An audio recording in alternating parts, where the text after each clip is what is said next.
You're now listening to Sound Talent Media. Check out more shows at soundtalentmedia.com.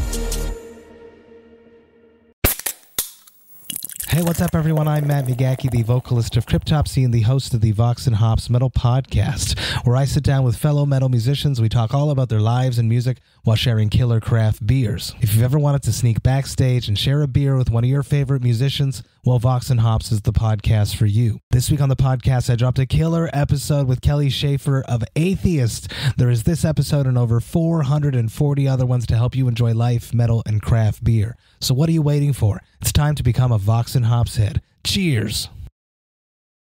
What is up, good people? We are back with a very special episode of the podcast. I hope you enjoy this one.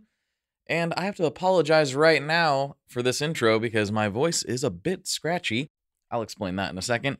And there are some changes to the podcast coming up that I need to explain to everybody, and I need to give a fair amount of details. So apologies for the extra long intro, but I went to the My Chemical Romance show last night, and my voice is absolutely blown out from screaming at the top of my lungs with my fellow elder millennial emos. That was a good time.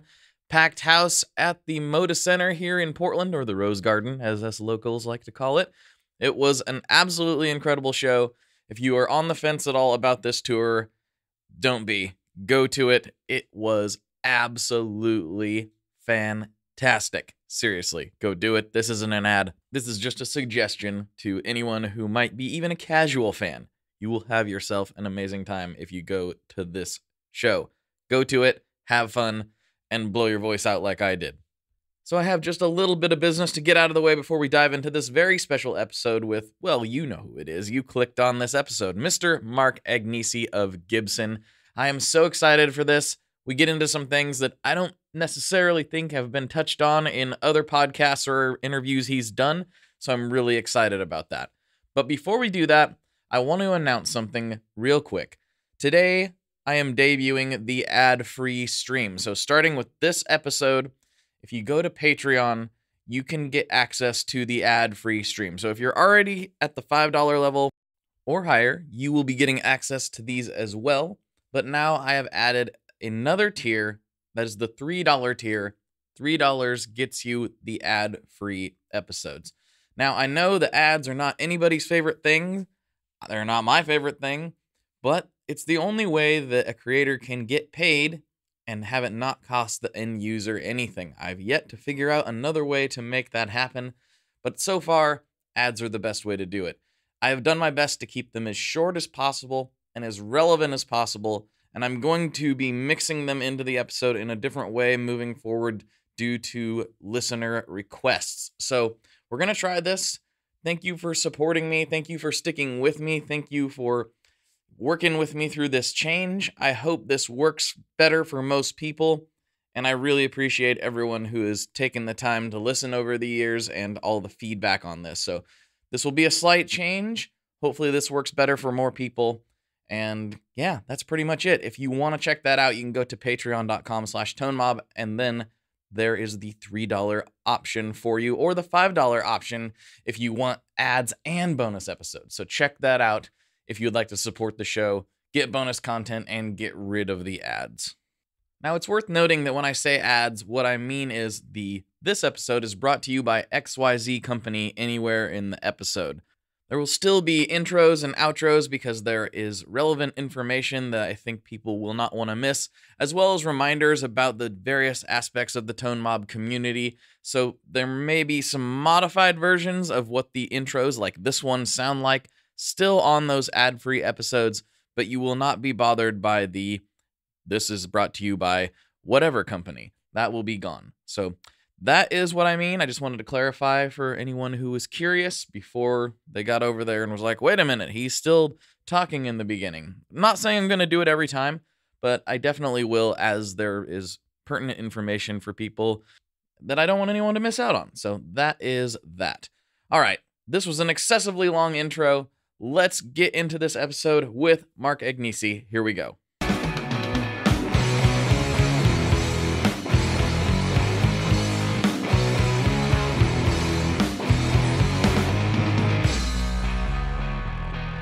Hello, everyone. Welcome back to another episode of the Tone Mob Podcast, the show about guitar stuff occasionally, sometimes. I'm your host, Blake Weiland, and with me today, I have Mark Agnesi. How's it going, dude?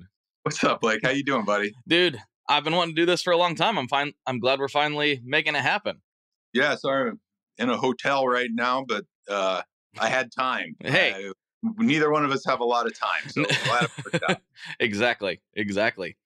Well, there is a whole list of questions I could get started with you on. I mean, it goes on forever, but I think what I've never heard anybody talk to you about, they usually want to talk to you about Gibson stuff, and I do want to get into that, but really, I want to know more about you.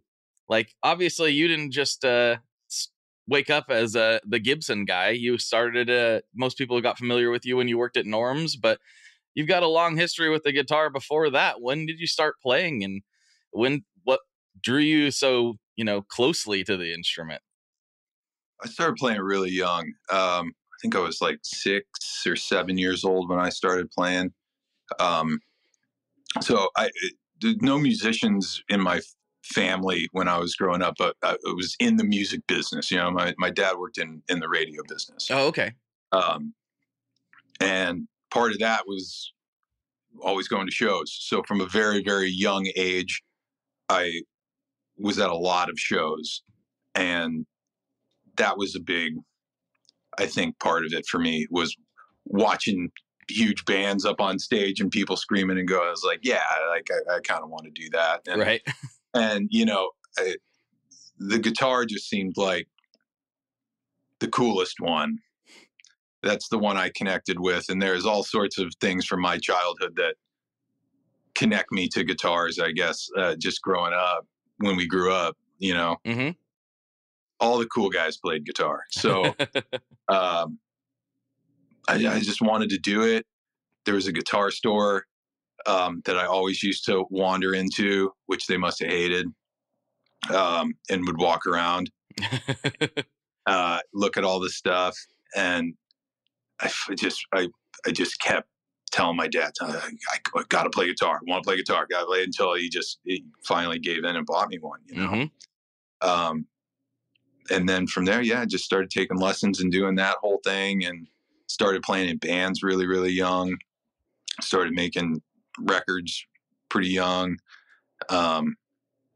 until which point I got through high school and decided to go to Belmont University in Nashville, Mm-hmm. and actually just decided to study music business instead of guitar. So they had a music business program degree at that school. So I decided that getting a degree in guitar wasn't going to guarantee me a job playing guitar. So as I pursued playing guitar, I decided to learn a little bit about the industry and the business.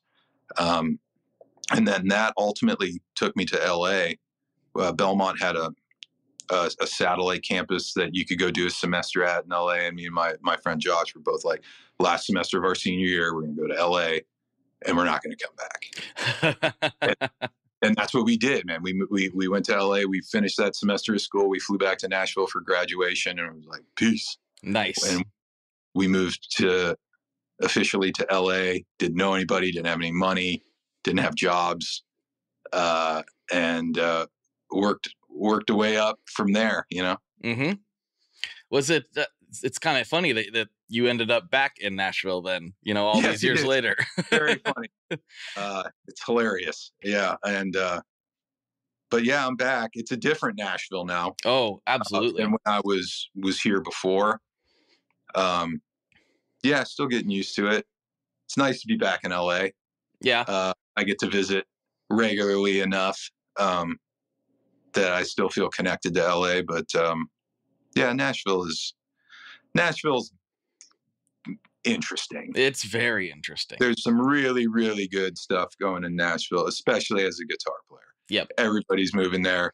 There's a great community of guitar players, and we all know each other and we all hang and it's a cool scene. But, I got kids, man. I live in the burbs, and it's, I stick out there pretty bad. Yeah. I mean, similarly, I tell everyone that I live in Portland. That's just because they don't know where Oregon City is. So, it's close Yeah. enough. It's all the same, Yeah. Same. So when you moved out to LA, you're just probably just kind of wandering around in amazement at some points of your existence out there. How did you end up at Norm's? So but when I moved there for school, I was interning at Lionsgate in their music supervision department, which is something I'm still very into that, and I get to use some of that, now with Gibson TV stuff. But it's like sitting in this office in these cubicles and just like, man, I don't want to do this. Like, I want to be a guitar player and things. So it's like I graduated and took absolutely none of my education and went and started working at a guitar store. So I got hired at a place called West LA Music, no longer around. It was kind of an LA institution for about 40 years, but closed up shop about 7 or 8 years ago. And I started selling guitars there and ended up becoming the manager of the guitar department at my store, in the Valley store. There was 2 stores. And I just my whole philosophy was, I'm going to go work in a guitar store and meet people and work my way in, and that's what I did. And up until the end there, I was playing in 5 bands. Oh, wow. Or with 5 artists, trying whatever paying gigs I could. And it finally got to a point where it says, I got enough stuff going on. I'm going pro. And I quit my job and I started playing guitar full time, and I did that for a couple of years, it's a tough gig. Oh yeah. Absolutely. Especially in LA, because it takes a lot of $50 and $75 gigs to pay your rent in LA. But then you start getting tours and you go, oh, this is great. I'm going to be gone for 6 weeks and I'm going to make all this money and stuff. And it is great until you get home and then you realize that you've been replaced in the 4 other things you were doing because you were gone. They found other stuff and now you're at home going, oh, what am I going to do? Now I got to work my way back in. So it's a really, it was a different kind of thing. And, I was buying and selling stuff on the side to just kind of supplement income. I was living with my wife now, but we were boyfriend and girlfriend at the time, and it was like I have to get a steady gig. So I started looking for guitar industry job. I've never really worked outside of guitars my entire life. Wow. I've only ever made money in my entire life based somehow on the guitar. That's incredible. And I was interviewing in some places and was not getting back, and second interviews and third interviews, and I was just super depressed and starting to lose it. And I was on Craigslist and I saw an ad for vintage guitar expert wanted, and it was Norm's. And I walked into Norm's and met Norm, and about 30 minutes later, I was the manager of Norman's Rare Guitars. Whoa, that's it was it was not his whole staff had basically left at once, and he was in a lurch. And I came in and knew enough to fool him because I was not a vintage guitar expert at that time. But yeah, got the gig and spent 10 years running that store and everything that it's become in terms of social media and online stuff. That all kind of happened progressively throughout my time there. Yeah. It was already a very well-known and established shop. Yeah. That store was world famous a decade before I got there. Yeah.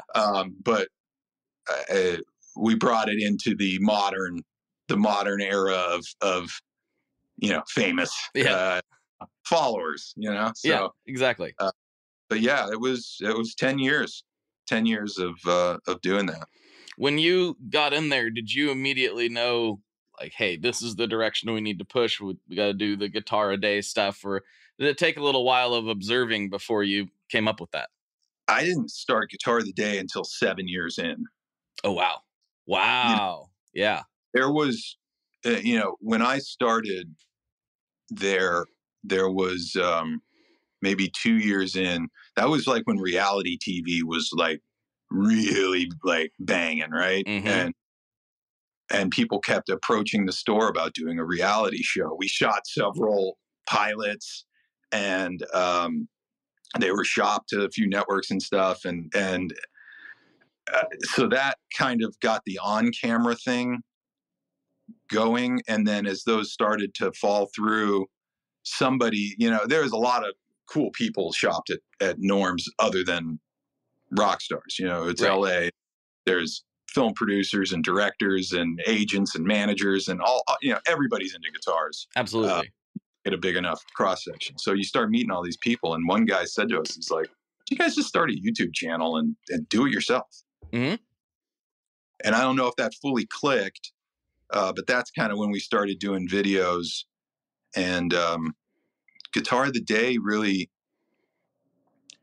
I had done some videos in the back where I would explain history and stuff. And I had done some videos of playing things and stuff like that. And Guitar of the Day was really started off as an idea I had. It was like a 60-second sales pitch where I would take a guitar and tell you about it for 30 seconds, plug it in for 30 seconds. It'd be a minute. And every day we'd do a minute of this thing. If you go back and watch some of like the really, really early Guitar of the Day, so like 90 seconds long.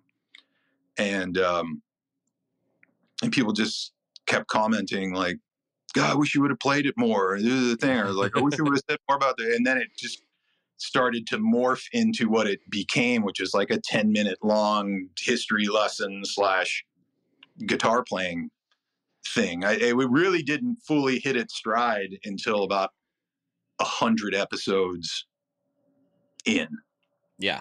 And I know that because we had finished there was a flood at the store and we had to replace all of the carpet and all this stuff had to get dug up and it was a mess. But that allowed us to remodel the store. That's when I bought the sofa. Oh, okay. Yeah. Sofa and like, you would not believe how I had to twist Norm's arm to give me like $1,000 to buy this like fake leather couch that now is like become this iconic like thing in the store. Like a lot of famous asses sat on that couch. Absolutely. But that was when the store remodeled. And then when we brought it back after the remodel was like the 101st episode. And that's when I had a few weeks to kind of think about it. And that's when I started doing songs. That was episode 101 is when it started being 3 songs in the thing. And then from there out is kind of how the format of the show worked. It's funny how, people will stumble across something, especially online. And it's like, wow, look at this thing that's been going on for a long time. But I feel like I remember, my first 100 episodes and the format was essentially the same. There wasn't a lot of changes between now and then as far as format goes, but my comfort level with doing it from 1 to 100, from 100 to now is drastically different. Like I'll talk to anybody, like it.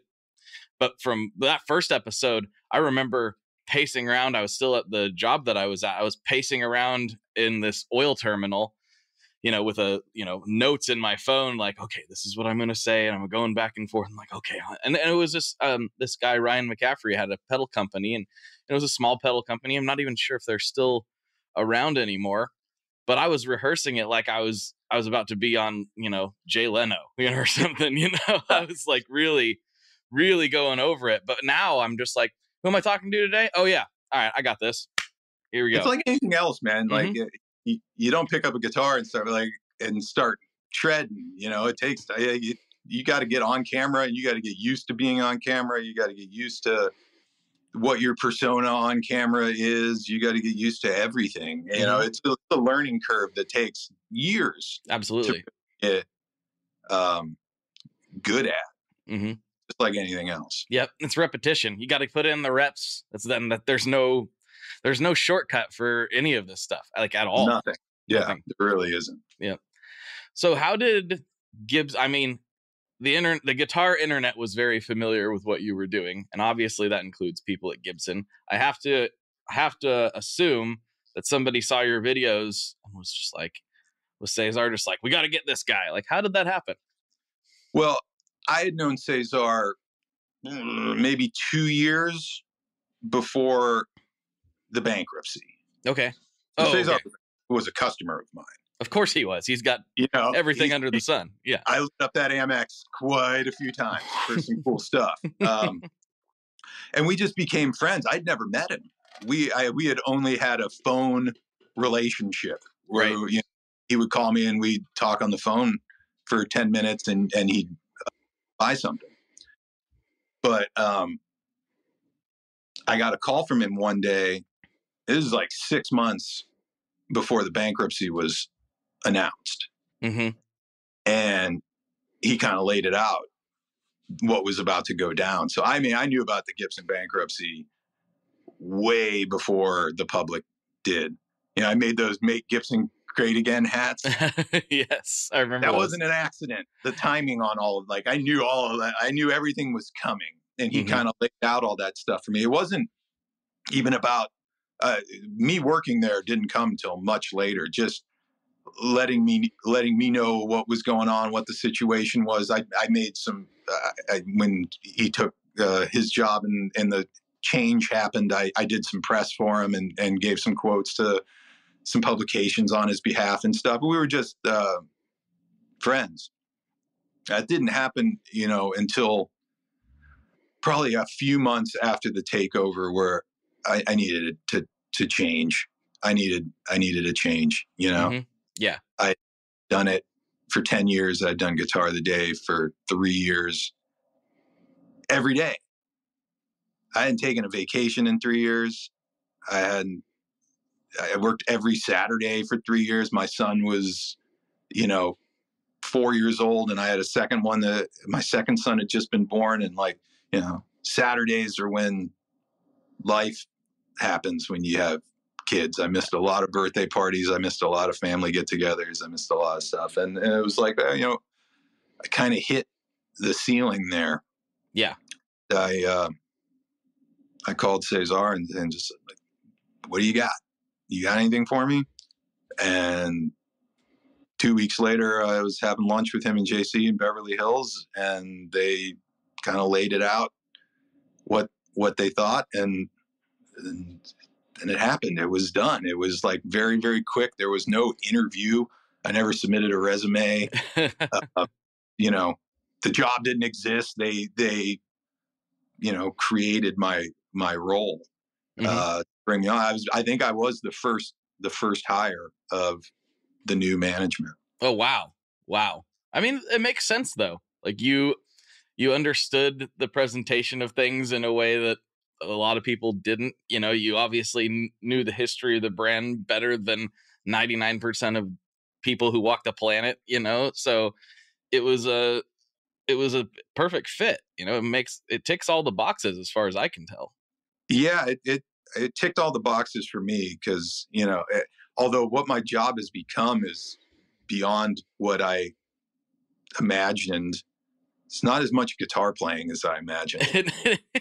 The deeper in you get, the deeper and deeper I get, the less and less guitar playing I do. But it's fun. It's challenging. It's different. It's new. Every day is something that I've never done before. Yeah. I feel a lot of times completely like this is so over my head, but I just get thrown into things and adapt on the fly to all sorts of stuff. This is the first corporate job I've ever had in not that it's like a corporate job, but I mean, it's a bigger operation. There's an HR department. Yes. Corporate job. I came from basically a frat house, as my wife used to call at Norm's. It was a frat house. There were no rules. Now I'm in like a thing where there's like rules and like email. Like I still suck at sending emails. Like that's not my. I'm a pick up the phone guy. Same. Yep. I'm always the phone. I just called a guy yesterday. He had sent me an email. This is terrible. This is very revealing. But he had sent me an email like 5 months ago, and I responded. And he sent me the follow up, and then I realized like I never called him. I never responded. His phone number's right there. I'm just calling him. That's going to be way faster. Yeah, we'll just. And I write stuff down on paper.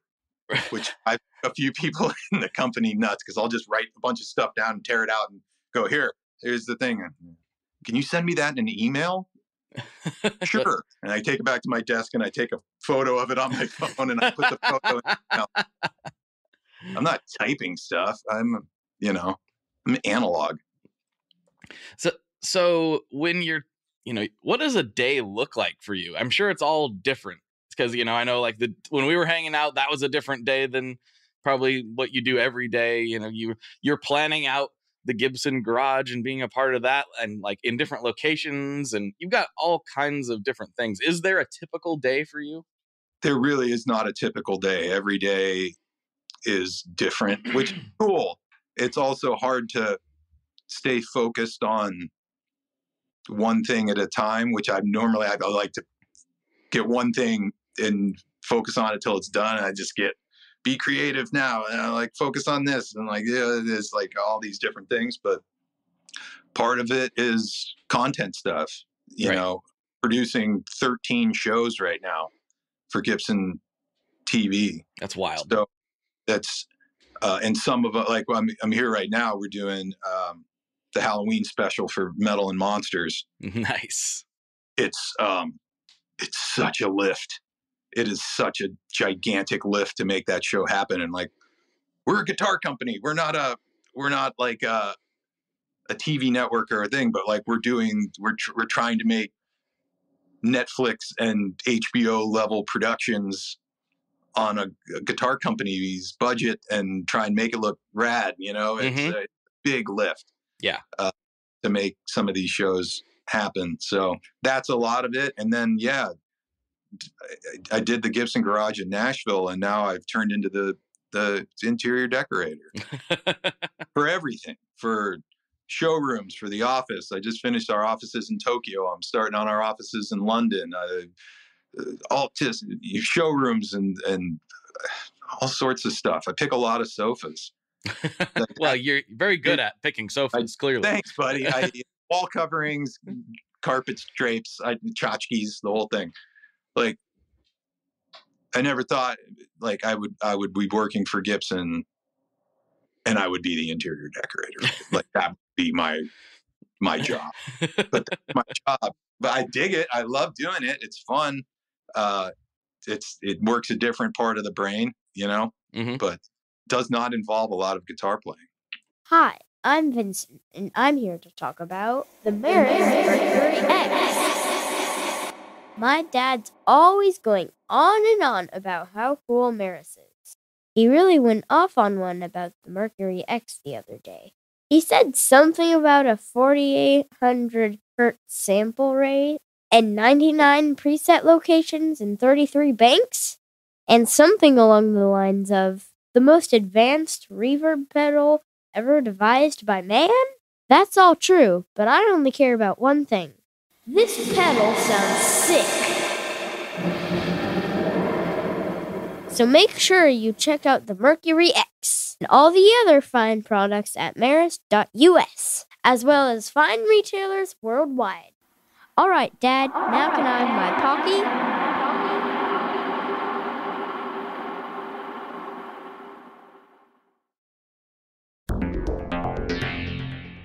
How exactly do artists get their music on Spotify, Apple Music, Deezer, Tidal, all these services? How in the world do you get your music there? Well, in the past, you had to use something called a record label. But these days, you can use DistroKid. DistroKid is the absolute easiest way to get your music up on streaming services. And it's the most affordable way to do so. Not only do plans start at $22.99 for the entire year, that's less than $2 a month, DistroKid also does not take a cut of your streaming revenue, unlike some other services out there. Even better if you sign up by going to tonemob.com/distrokid. That's tonemob.com/distrokid. One more time, that's tonemob.com/distrokid. You'll get 30% off. That's right, 30% off their already extremely reasonable prices. So go to tonemob.com/distrokid and get your music out there. So when you obviously you had another kid on the way, you already had a kid, you were pretty established in LA. What was it like when you went to your wife and was like, hey, I'm talking about doing this? Yeah. What was that like? I mean, my wife was born and raised in LA. One of the few people that was like a native Angelino, Mm-hmm. and never lived anywhere other than LA. And then it's the South, which is a whole, still getting used to it, still adjusting to it. Not to mention, like, all of her family and friends were all here mm-hmm. in LA, So it was a big transition. And then 6 months after we got there, COVID happened. We couldn't leave the house. Yeah. I remember you telling me that. That was so crazy. The first couple years of us living in Tennessee has been very challenging, getting to know everybody. And, I mean, I'm meeting people all the time and stuff, but like, for her, it's a much harder transition. Me, I hang out with guitar players, and, whether I've met them or not, we tend to become best friends immediately and just get to it, Mm-hmm. Well, yeah.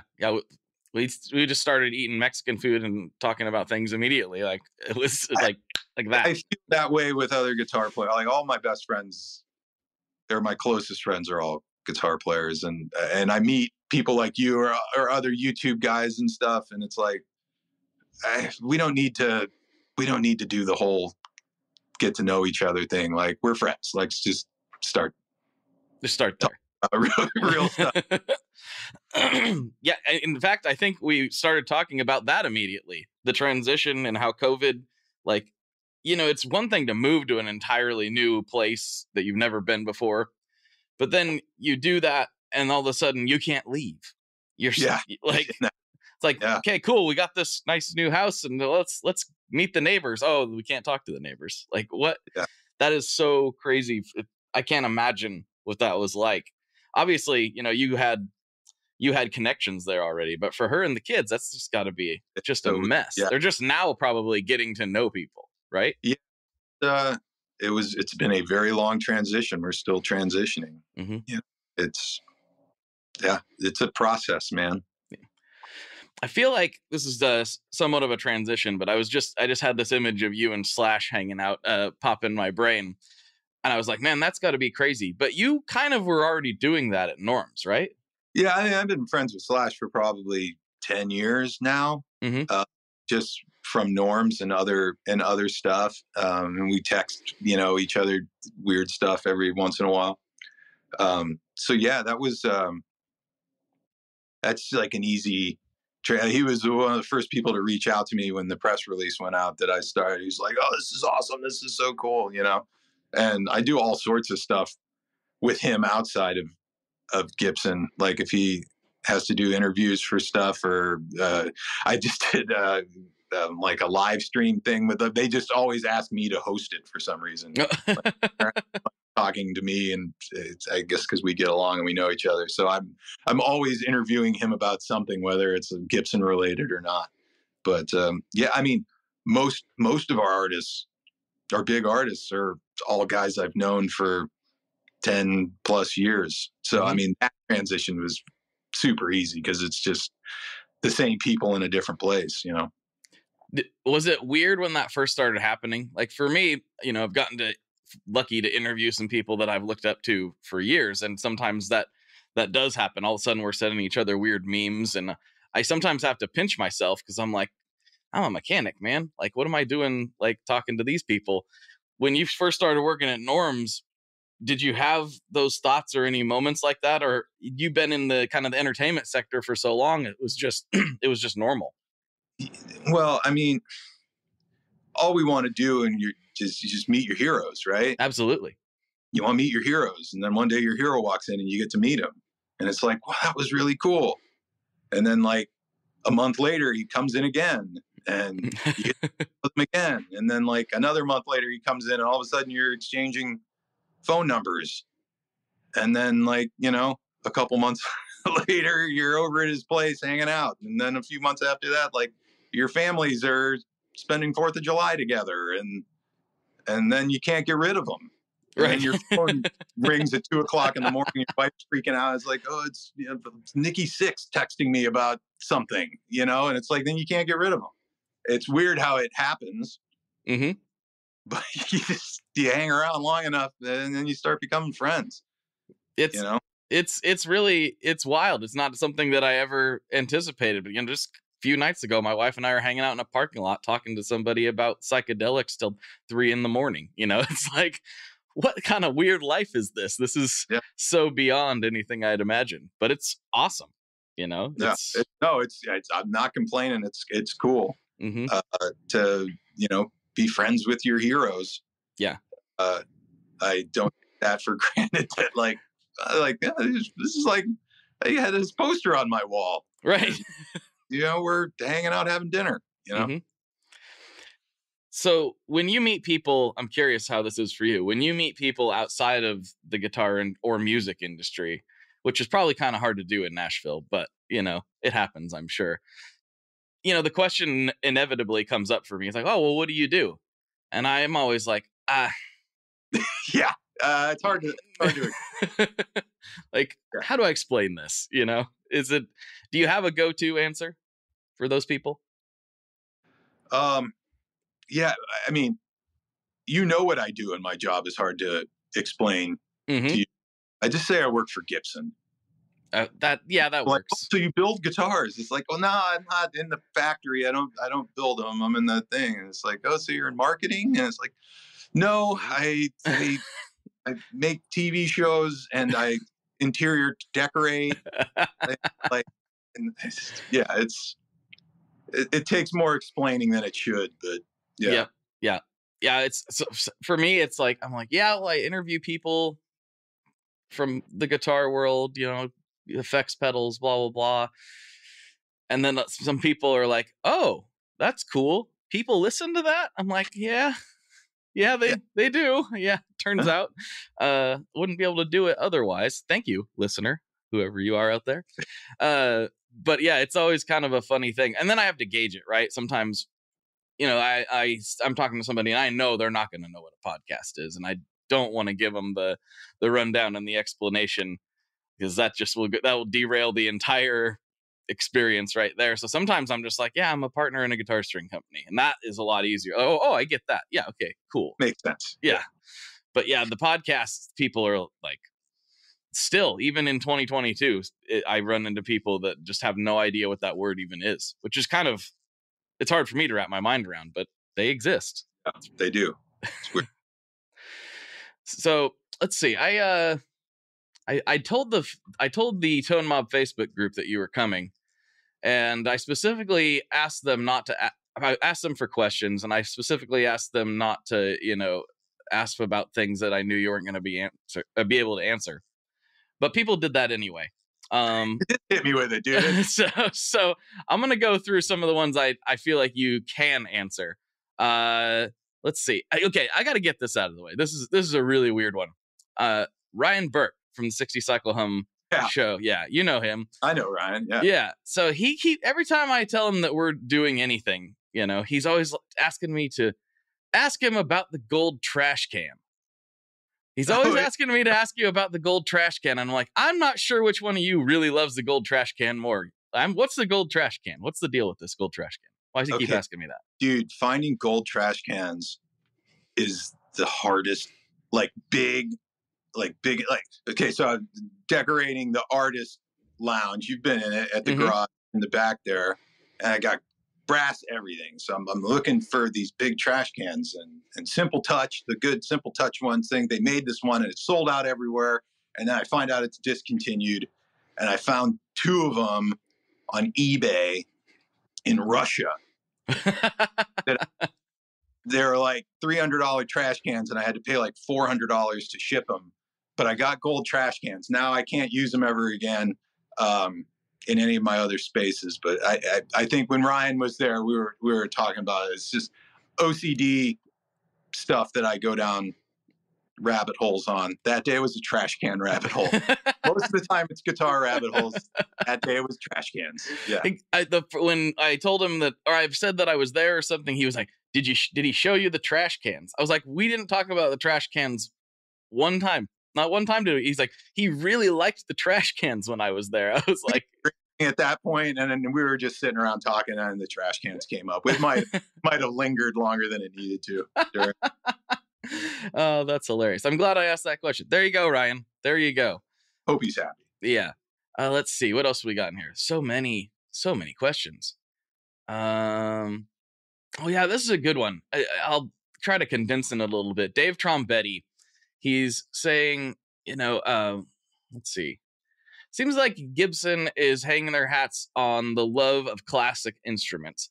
He's like, they still have to win over young musicians, though, who don't want their dad's guitar. And I think he's asking, if I can summarize this a little bit, are you guys taking a look at that in the future? Basically, like, what are the kids up to these days, type of thing?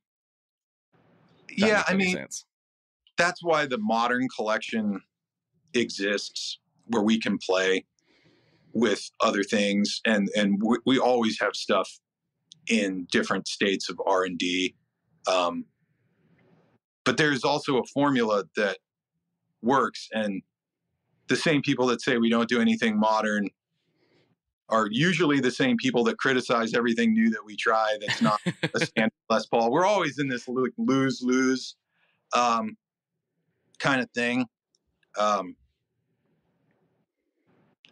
don't know. Innovation is an interesting thing, and I think innovation extends outside of just product. Yeah, how you innovate as a company. Mm-hmm.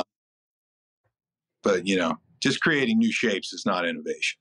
Creating new shapes and putting the same stuff on it is not innovation. So, yeah, we're always constantly trying to come up with new things, but it's also, we got to give the people what they want, and we know what they want because we know how many of what we're selling. Exactly. Yeah. But yeah, there is always that balance that we have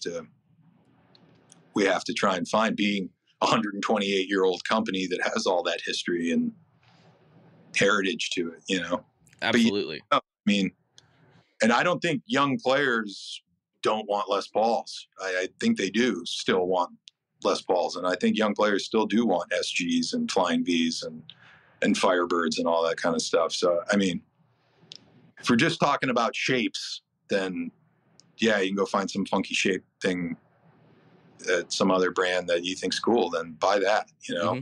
But I don't necessarily think that that's pushing anything forward. It's just, I love the idea of new shapes and people creating new stuff.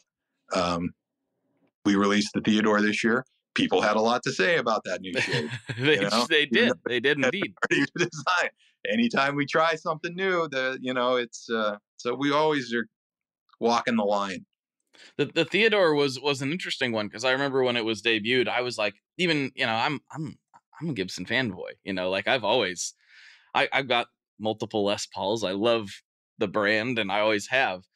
Even I was like, I don't know about that. And then when I saw it there in person, I was like, oh, I don't know why that happens sometimes. You release something, and in pictures it's like, oh, this is interesting, and it definitely shows what it is. It wasn't like it wasn't clear. But I think in person it kind of, I think it's a cool guitar. I love the design.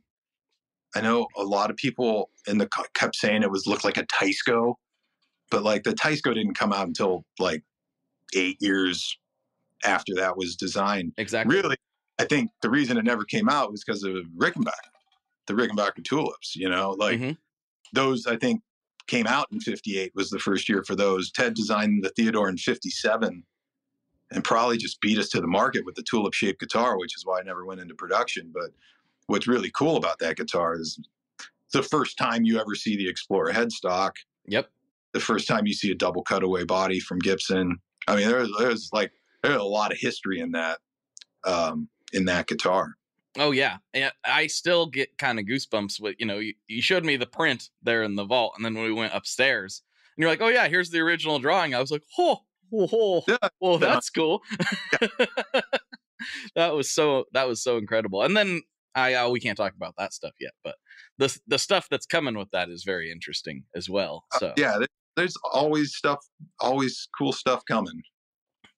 All right, let's scroll through here. What do we have? There's a lot of when will Gibson come out with this? And I'm like, well, I know he can't how's he? First of all, he may not even know. Hit me with a couple of them. I'll do my best to say whatever I can. Okay, let's see. Tom Kelly, love Tom Kelly, big supporter. Will Gibson do a non-pit guard Explorer with block or split diamond inlays in the custom shop? Bonus points for Silver Burst, because that's very specific. It's very specific guitar. There's currently no plans that I know of a no pit guard Explorer with split diamond or block inlays coming from the custom shop.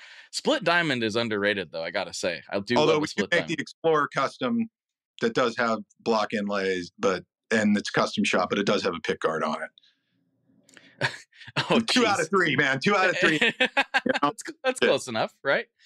Let's see what we got. Oh, and I wanted to say this too. This is a little bit of an aside. So Steve Rao, also from 60 Cycle Hum, he's the other host on that show. Since Rick Beato just got a signature Gibson, when is the Blake Weiland Melody Maker happening? I actually just wanted to say that Rick Beato double cut is stunning. Like, it's a cool guitar, man. Those things, they're gone. Yeah. As far as I tell, they're gone. Tom Kelly, who we just talked to, I know he got one. So there we go. I know how many we had on our website and in the garage, and it was a lot, and they were gone in 3 hours. Like, Beato's got a following, man. He does, but like, I think that guitar spoke to people who don't even like Beato or even know who he is. You know, I love Rick. He's incredible, but like, that guitar, dude, how rad is that? Oh, it's so good. Oh, I love it. Love it. And the double cut peanut. I mean, that was a smash. You guys nailed it with that one. We are brought to you today by Sweetwater, specifically the Gear Exchange. You may have heard about this. This is a place where you can go to buy and sell your used gear. Maybe you got a pedal over there that's just kind of collecting dust. Maybe there's something you've been eyeing from the Sweetwater catalog. Well, right now is a great time to turn that unused gear into something you're actually going to use. Even better, if you sell on the Gear Exchange, you can keep 100% of the sale as long as you choose a Sweetwater gift card as your payout method. That is not too shabby, because let's be honest, most of this buying and selling we do is just to fund new gear purchases, and that is a great way to reach a wide variety of customers and keep 100% in your pocket, or rather on your pedal board. So go check out the Sweetwater Gear Exchange and turn that unused gear into something that's actually going to help you write that next huge riff.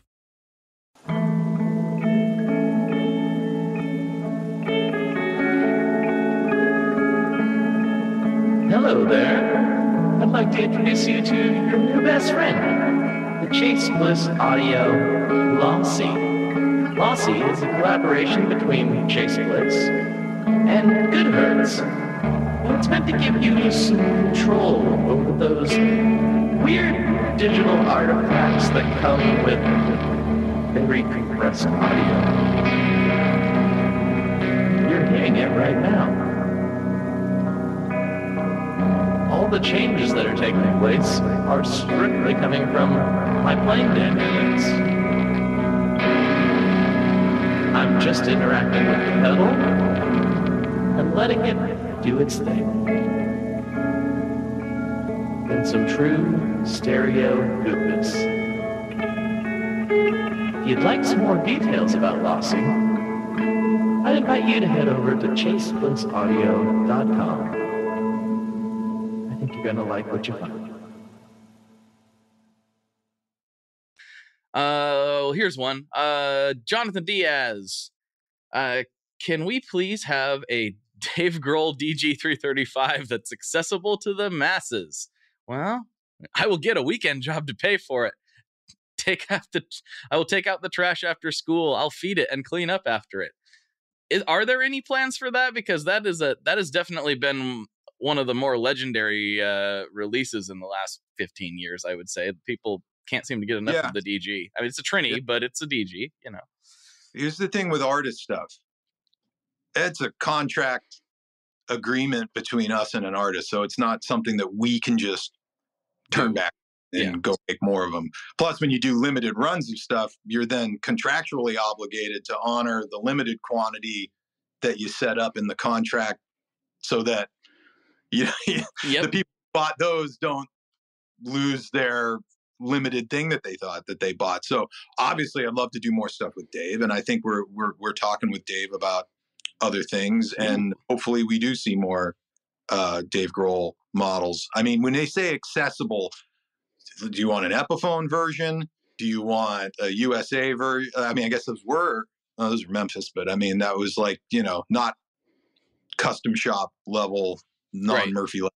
Like accessible is it's a broad term. It means different things to different people for sure. Let's see. What else do we got in here?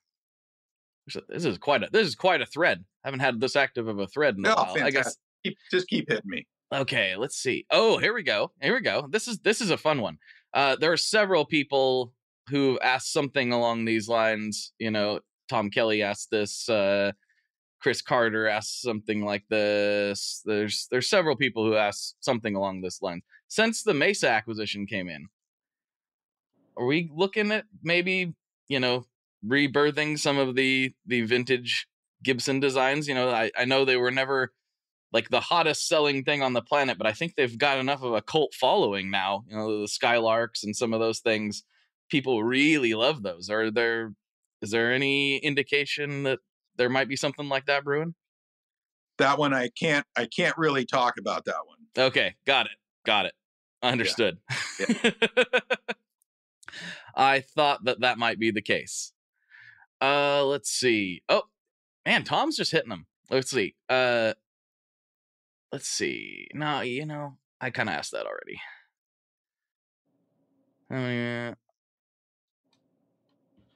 Yeah, it's a lot of the similar things that you've kind of already addressed. There's some things about the Buckethead guitars. It's essentially the same question as the Dave Grohl guitars. So you probably don't need to get working on a really cool thing with Buckethead right now that I'm not sure if I can.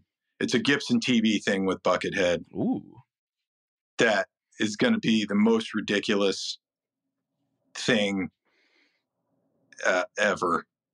I don't want to say too much about it because if it doesn't happen, then I don't want to be on it. Because in order to make this happen, it involves marionettes and all sorts of other puppetry and things that could go bad. But hopefully at some point, there's going to be some Buckethead content on GTV if all works out to what we're planning around.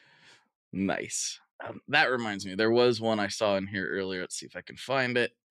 Again, this thread is so deep.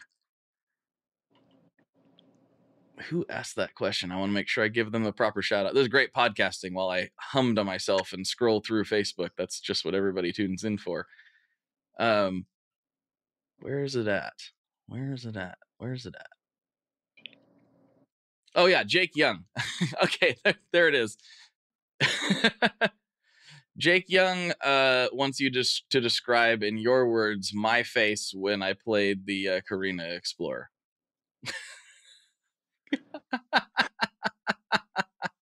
I would have to describe your face as like a 10-year-old boy who just saw boobies for the first time. that was a 10-year-old boy that found his dad's Playboy and just saw it for the first time. That was your face, if I remember correctly. I think that's pretty accurate. Yeah, I think that's probably right. Because it was one thing when I saw it, I'll just, replaying this in my mind.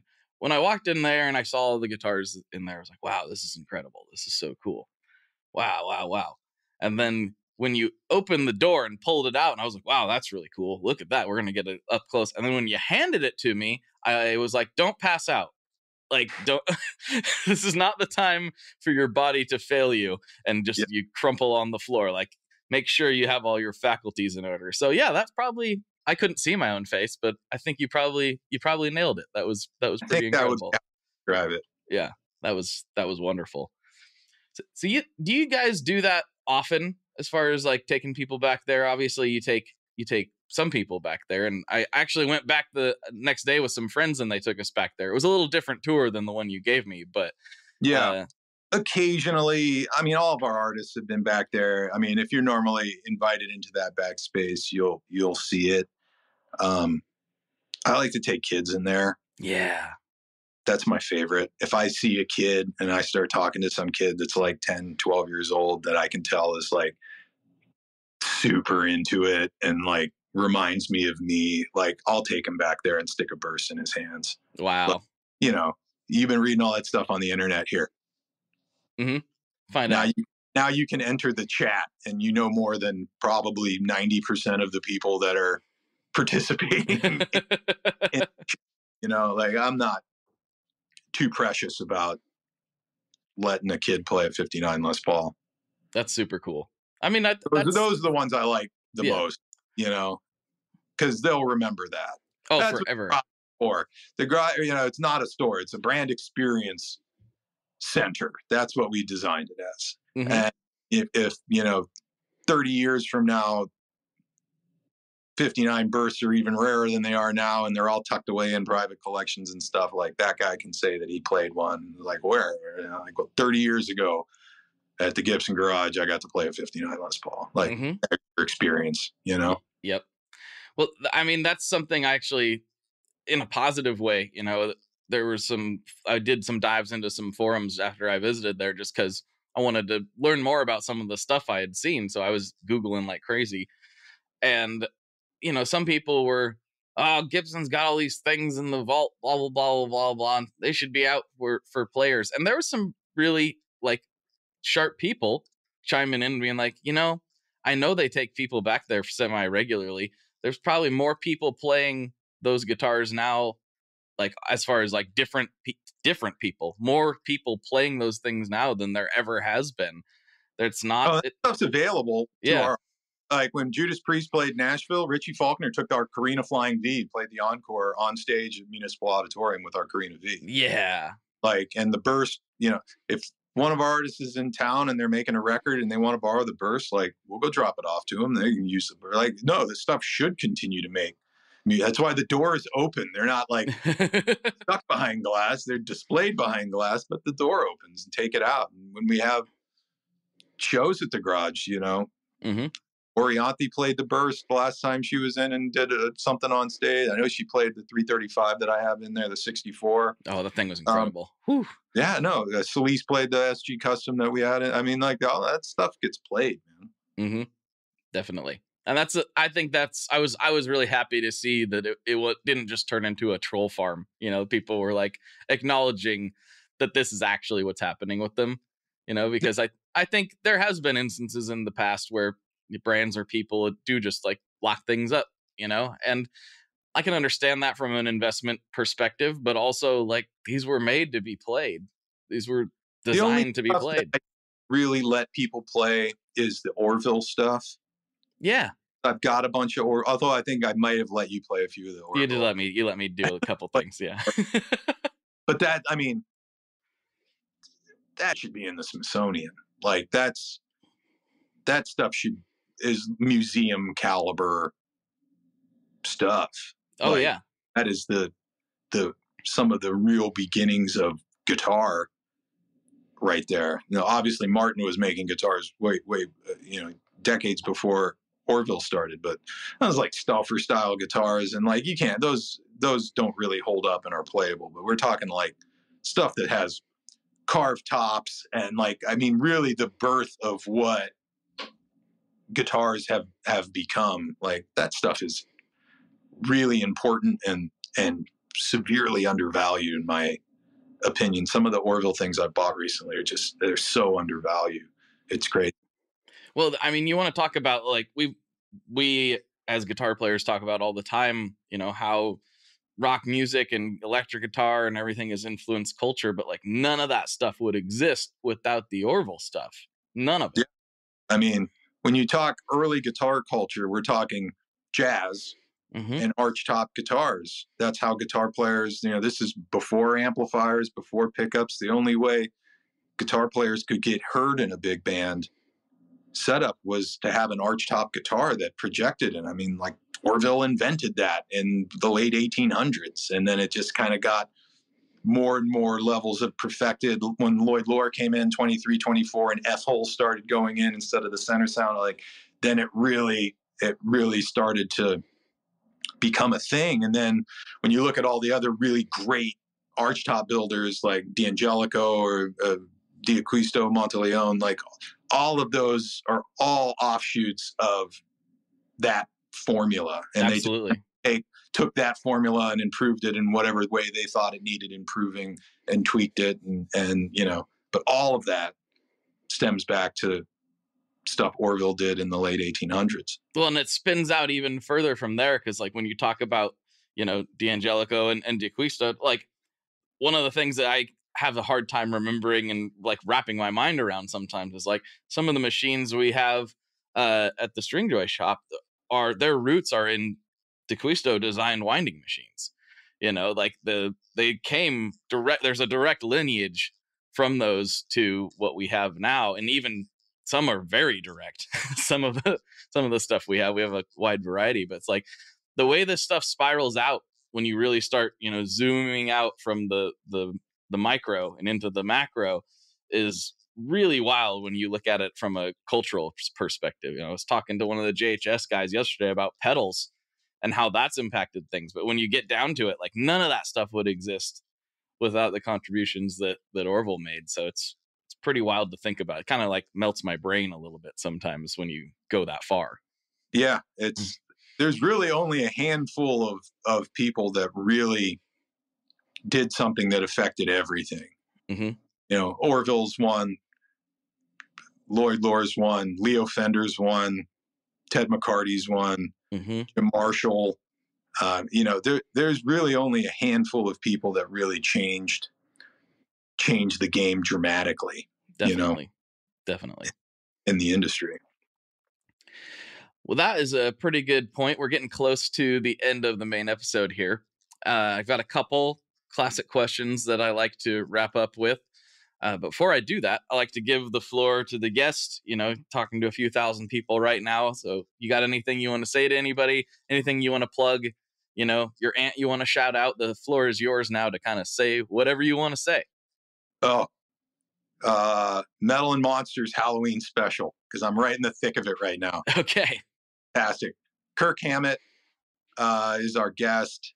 I'll be with Kirk filming tomorrow, all of his stuff. I think we're going to Universal Halloween Horror Nights. We got a feature on Anthrax with Charlie Benante, doing a Typo Negative giveaway. Oh, dude. Anniversary of that record that's coming up.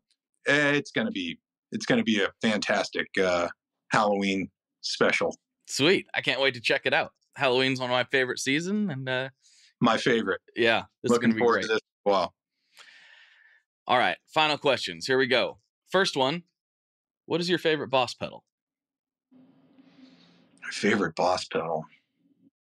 Oh man, you're gonna hate this answer. I may not. Probably not. Boss TU2. That's the most popular answer. Oh really? Yeah. Oh man, I have the TU2 that I bought 15 years ago still on a board, and I'm not a huge pedal guy. I don't really use a lot of pedals. So when I decided to do a second pedal board, which was really dumb, I had like an office pedal board. I moved my TU2 to that. I upped and bought the Wazacraft TU3 because it was black. My whole pedal board's black now. It's just completely blacked out. Because I went down one of those rabbit holes one night, and now everything's black. I understand. So I guess, yeah, Boss Tuner. You buy one of those, you'll have that thing 50 years from now. That's right. You can use it for self-defense. It'll be fine. Yeah, it's great. TU2. Box, all sorts of stuff. Absolutely. Handy. All right, final question. This is the one that gets a little bit dicey. People get a little bit, it gets a little controversial, but it's a good question. What is your favorite kind of pizza? Ooh, kind of pizza, like style of pizza? Style pizza. Get as specific as you feel like you need to. Oh, man. Pizzeria, like whatever. I really like a lot of different kinds of pizza. I really like Sicilian, like Sicilian slice. Absolutely. But I mean, just like a good New York style. I like a lot of toppings. That's so give me like a meat lovers or a deluxe or something with a bunch of stuff on it. It doesn't matter what kind of crust it is. I'm happy. All right. I'm going to I give this to the fellow people that are in Nashville, because Nashville is my home away from home, and there's some good spots down there. But if you haven't been to Smith & Lentz Brewery in Nashville, they have amazing pizza. Their pizza's Really? phenomenal. Where's it at? Oh, it's in East I'm Nashville. not a beer guy, man. I'm not a beer drinker. You don't have to. Just not get the like pizza. hooked up with the brewery scene here. I think they started making, if I remember the story correctly, they started making pizza during lockdown so that they would have something people could get for takeaway. And they just nailed it. And I think they became known for their pizza, possibly even more than their beer. So really, what kind of pizza? What style? It's a thinner crust, kind of a New York vibe. It's got that nice crisp to it that you can fold it up and eat it. But then they've got, it's kind of it's a pretty hip joint. They got all kinds of fancy different toppings if you want. It's legit. I think I can't imagine. Time you're in Nashville, there's another place you gotta check out, and its name is escaping me now. I'll text it to you, but it's a Napolitana style. I think I've been there, and the name is escaping me. Also, I know. Yeah. I think I know what you're talking about. Really good. It's like an Italian restaurant that also has pizza. They only do pizza and pasta. That's it. Like 4 pastas on the menu and like 4 pizzas on the menu. Yeah. But like I've had all of them, and they're all incredible. And the name is escaping me, but it's good stuff. Yes, I can even remember the pizza I had. It was their Quattro Formaggi, their 4 cheese pizza was insane, absolutely insane. My breath smelled horrible afterwards, but that was fine. That's everyone else's problem, Yeah. Well, dude, thank you so much for doing this. This was a blast. Thank you for having me. Yeah, I'm excited to see what kind of weird stuff we get into on the Patreon. So here we go. Cool. All right, everybody. For Mark, this is Blake. And as always, folks, good luck and good tones. Thank you so much for tuning into this episode of the podcast. I super, super appreciate you. Mark and I got real weird indeed on the bonus episode this week. And if you want to hear that and you want to get access to the ad-free streams, you can go to patreon.com/tonemob, where for $3 or $5 a month, for $3 you will get the ad-free episodes only. For $5 a month, you will get both the ad-free streams and the bonus content. And that bonus content is beautiful. Every week you get extra episodes beamed to your ears, and you help support this show in a truly, truly massive way. It is huge. I'm not exaggerating. It has helped me out of many a jam. The patrons of this show are a big, big deal, even if it doesn't really sound like that much. It really is absolutely enormous. So thank you to everyone that can do that. And if you can't, please just share this with a friend. Share this with somebody you think would enjoy it. That is also huge. That's the only way this thing keeps going, is if more people keep listening to it. And I couldn't do it without you. Podcasts don't have the benefit of the algorithms the way that YouTube and different social platforms, we complain about them as creators, but when they do slide into your favor on rare occasion, it is a big boost, and podcasts have yet to benefit from that in the same way. So please share this with somebody. I'd really appreciate it if you could. And I hope you have yourself a good week. I hope you enjoyed this. I hope you enjoy your week, and I hope I can help out in any way, shape, or form. Hit me up. I'm around. And again, thank you very much. Talk to you soon. One last thing before we totally sign off here. I just want to remind you that if you do any shopping at Stringjoy, that's Stringjoy guitar strings made in Nashville, that will help me out as well. As I've said for years, I'm heavily involved in that company, and I really do think they're making the best products on the market.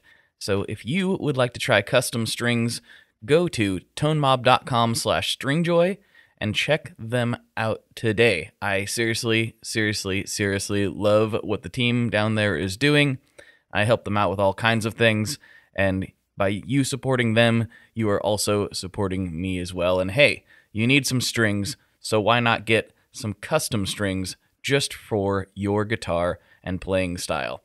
Again, the link for that is tonemob.com/stringjoy, and that will take you right to their website, and you can do all your shopping through there, and that will help everyone involved out. So thank you very much. Talk to you next time. We are brought to you by the wonderful folks at Gun Street Wiring Shop. Yes, Gun Street Wiring Shop. I've talked about them before. I used to say based out of Bend, Oregon, but guess what? Sean moved to my neck of the woods. Sean's in Portland. Sean is awesome and has helped me with a bunch of stuff lately, and if you have wiring needs for your guitar, he can help you too. If you want to get weird with it, he can get weird. If you just need to spruce things up a little bit, there's your guy. He takes all the guesswork out of doing your guitar wiring, and he makes it simple, and his customer service is top-notch, and I can't say enough good things about Gunstreet as a company. I really respect Sean and what he's all about, and the product is top-notch. I've got 3 different guitars that now have Gunstreet harnesses in them, and I could not be happier. So go to gunstreetwiringshop.com and check them out.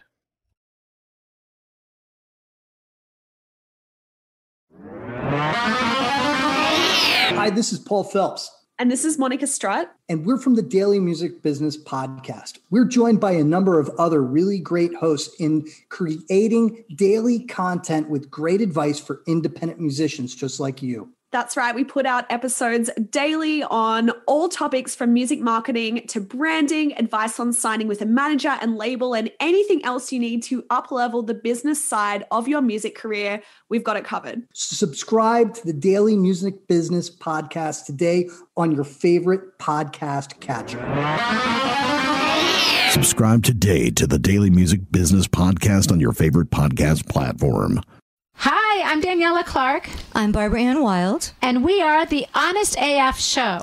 Our podcast is real, honest conversation with our celebrity friends and pros. Covering our anything but average rock and roll lifestyles. All while tackling the hell that is aging and the battle of beauty. Oh yeah, nothing is off the table.